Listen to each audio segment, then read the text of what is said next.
All right, my friends, in this video, we are going to look at exponents. So what is an exponent? An exponent is an efficient way to notate repeated multiplication. So let's take a look at what that'll look like. Right here, we have a 5 and a 3. And I want you to see that the 5 is bigger. It is the larger of the two numbers, not just in quantity because it's a 5 and the other one's a 3, but in size. This is what we call our base number. This is what our exponent will be attached to. So we are going to refer to the larger number as the base number and that smaller one as the exponent. So here's my base number, here's my exponent. Be very familiar with the difference between those two. So we know what exponents are, but what do they do? Well, an exponent tells you how many times to multiply a base number by itself. So if we look at our examples over here, and we first have 5 with an exponent of 3, we're going to say 5 to the power of 3. Okay, that's how we're going to talk about our exponents. So what does 5 to the power of 3 look like? Well, we just said it was going to be repeated multiplication, so that is going to be 5 times 5 times 5. You need to multiply the base number by itself 3 times because our exponent is a 3. Now, be very sure that you do not call this 15. That would be 5 plus 5 plus 5. This is repeated multiplication.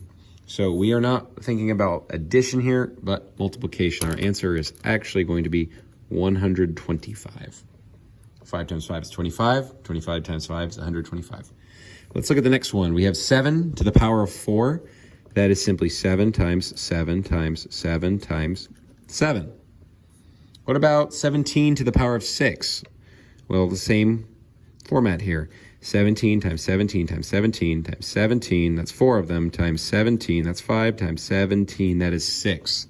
That is a very large number. As you can see, with exponents, the numbers get big very quickly. Okay, what about 1 to the power of 10? That is a 10 there. Let me just make that extra clear. Well, again, let's just keep following the format.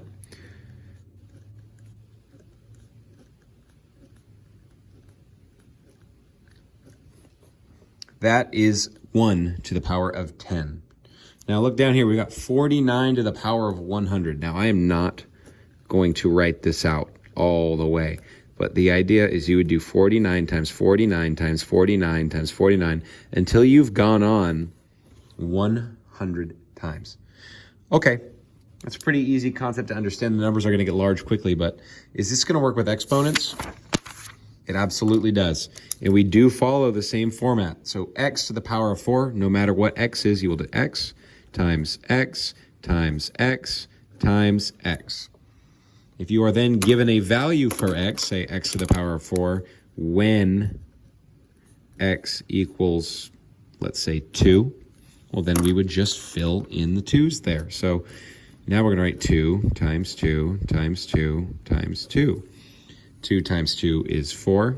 We still have 2 more 2's we have to multiply.